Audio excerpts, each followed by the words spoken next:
UAE में हर कर्मचारी को कम से कम 30 दिन की पेड छुट्टी हर साल मिलना कानूनी हक है। छुट्टी के दौरान कंपनी नहीं काट सकती है सैलरी। नमस्कार, मैं प्रियंका स्वागत करती हूँ आप सभी का यूएई खबर में। अगर आप यूएई की किसी मेनलैंड कंपनी में काम करते हैं तो जान लीजिए, कानून के मुताबिक हर कर्मचारी को एक साल की पूरी नौकरी पर कम से कम 30 दिन की पेड लीव मिलनी चाहिए। ये नियम article 29(1)(a federal decree law number 33 of 2021 के तहत आता है, जिसमें साफ लिखा है कि हर कर्मचारी को हर साल 30 दिन या उससे ज़्यादा की एनुअल छुट्टी जो है यानी एनुअल लीव का अधिकार है। अब सवाल आता है कि अगर आप अपनी सारी छुट्टियां इस्तेमाल नहीं करते तो क्या होगा।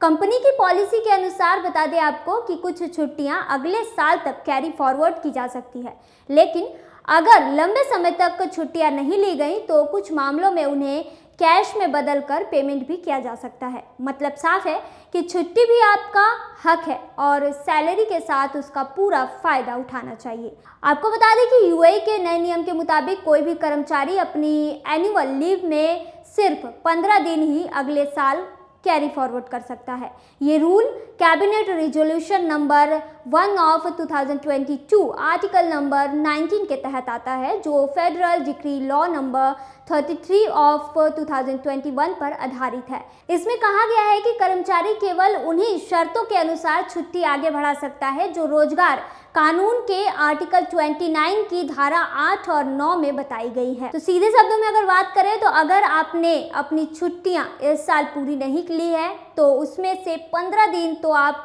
अगले साल भेज सकते हैं अपनी छुट्टियों को, लेकिन बाकी जो खत्म हो जाएगी छुट्टियां या फिर कंपनी की मंजूरी पर उसे आप यानी अपनी छुट्टियों को कैश में भी बदल सकते हैं।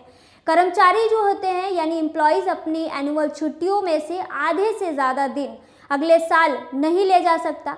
अगर चाहे तो वह अपने नियोक्ता यानी एम्प्लॉयर से बात करके छुट्टी की जगह पैसे भी ले सकता है। इस पैसे का भुगतान उसी सैलरी स्केल पर किया जाएगा जो उसे छुट्टी के अधिकार के समय मिल रही थी। आपको बता दें कि अगर किसी कर्मचारी की नौकरी खत्म हो जाती है तो कंपनी को उसकी बाकी बची एनुअल लीव का कैश भुगतान करना होगा यानी पेमेंट करना होगा।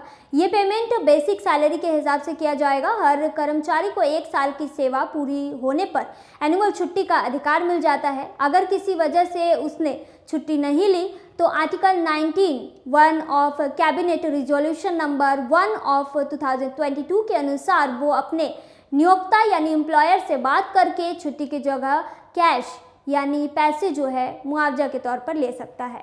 मतलब आपको बता दें कि अगर सीधे शब्दों में आपको समझाएं तो अगर आपने अपनी छुट्टी नहीं ली है तो कंपनी को उसी साल या दोनों की आपके और आपके एम्प्लॉयर की सहमति से छुट्टी को जो है आप उसे पैसे में कन्वर्ट कर सकते हैं। एनुअल लीव जो मंजूर करने का अधिकार होगा वो कंपनी यानी नियोक्ता के पास होता है। कंपनी तय करती है कि कर्मचारी अपनी 30 दिन की छुट्टी एक साथ ले सकता है या हिस्सों में ले। ये फैसला आमतौर पर कंपनी की एचआर पॉलिसी और काम की ज़रूरत के अनुसार लिया जाता है। आपको बता दें कि यूएई की जो एनुअल छुट्टी के नए नियम आए हैं वो काफ़ी फायदेमंद साबित होने वाले हैं। कर्मचारियों को हर साल 30 दिन की एनुअल लीव यानी एनुअल पेड लीव मिलता है, तो चाहे वो छुट्टी एक बार में ले सकते हैं या फिर आप उसे कई बार में भी आप ले सकते हैं। कुछ मामलों में देखा जाता है कि कंपनी की ज़रूरत या उनके सहमति के अनुसार कर्मचारी को 2 साल में एक बार भी पूरी छुट्टी लेने की अनुमति दी जा सकती है। ये नियम एम्प्लॉयमेंट लॉ के आर्टिकल 29(8) के तहत आता है। अगर कोई कर्मचारी नौकरी छोड़ देता है और उसकी कुछ एनुअल लीव जो है वो बाकी है तो कंपनी उन्हें जो है उसे पैसे उसके बदले में दे सकता है। अब वहीं आपको बता दें कि एम्प्लॉयमेंट लॉ के आर्टिकल 29(9) के मुताबिक कर्मचारी को उतने दिनों की छुट्टी का पैसा मिलेगा जितनी छुट्टी उसने नहीं ली, चाहे वो पूरी साल की हो या फिर कुछ महीनों की। ये भुगतान यानी ये पेमेंट बेसिक सैलरी के आधार पर किया जाता है। बता दें कि अगर छुट्टी बाकी है और आप नौकरी छोड़ रहे हैं तो कंपनी को उसका पैसा आपको देना ही पड़ेगा।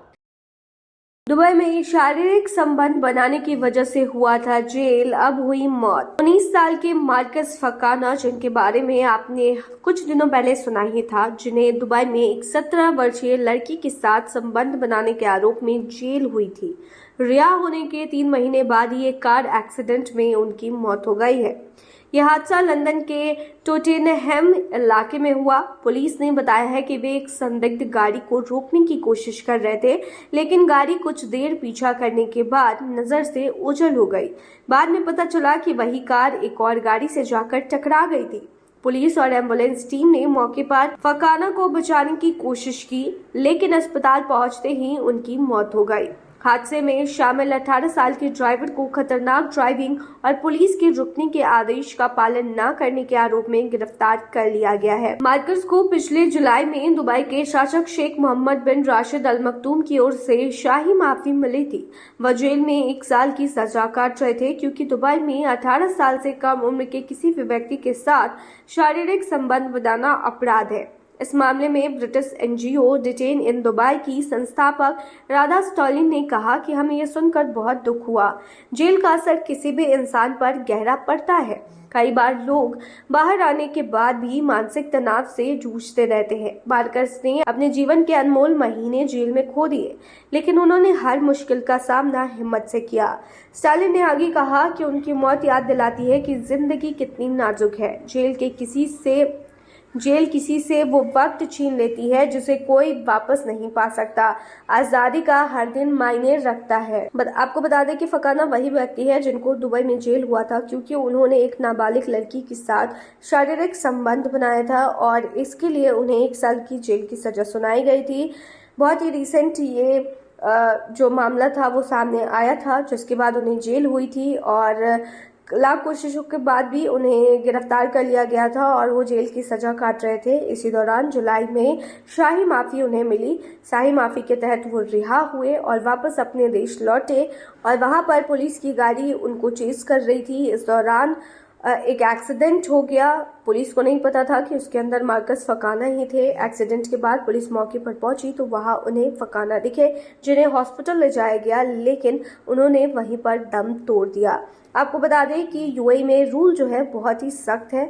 छोटी छोटी चीज़ें जो आपको दूसरे देशों में नॉर्मल लगती है या फिर आपको अपने देशों में जो चीज़ें नॉर्मल लगती है वो यूएई के लिए बहुत बड़ा अपराध माना जाता है। तो ऐसे में अगर आप यूएई जैसे इस्लामिक कंट्री जाते हैं तो वहाँ के नियमों को ज़रूर जान लें, क्योंकि एक छोटी सी गलती आपको सलाखों के पीछे भेज सकती है और आपका कीमती वक्त ले सकती है, जैसे फकाना का लिया गया। तो ये थी तमाम जानकारी। बनी रही। यूएई में प्रवासी ने जीत लिए हैं 45 करोड़ रुपए। नमस्कार, स्वागत है आपका हमारे चैनल यूएई खबर पर। यूएई में एक साधारण टैक्सी ड्राइवर की किस्मत ने ऐसा पलटा खाया है कि देखते ही देखते वो करोड़पति बन गया। अबू धाबी में शुक्रवार 3 अक्टूबर को हुए टिकट सितंबर ड्रॉ में शारजाह में रहने वाले 44 वर्षीय बांग्लादेशी प्रवासी हारून सरदार नूर नोबी सरदार ने 2 करोड़ दिरहम का ग्रैंड प्राइज जीत लिया है। ये रकम को अगर आप भारतीय मुद्रा में कन्वर्ट करेंगे तो लगभग 45 करोड़ से भी ज्यादा रुपए बनते हैं।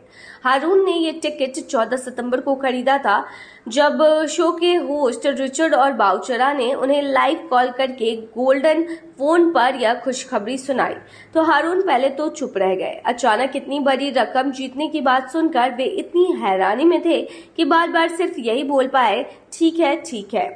हारून की कहानी के बारे में अगर आपको बताएं तो हारून 2009 से यूएई में रह रहे हैं और पिछले 15 साल से अबू धाबी को अपना घर मानते हैं।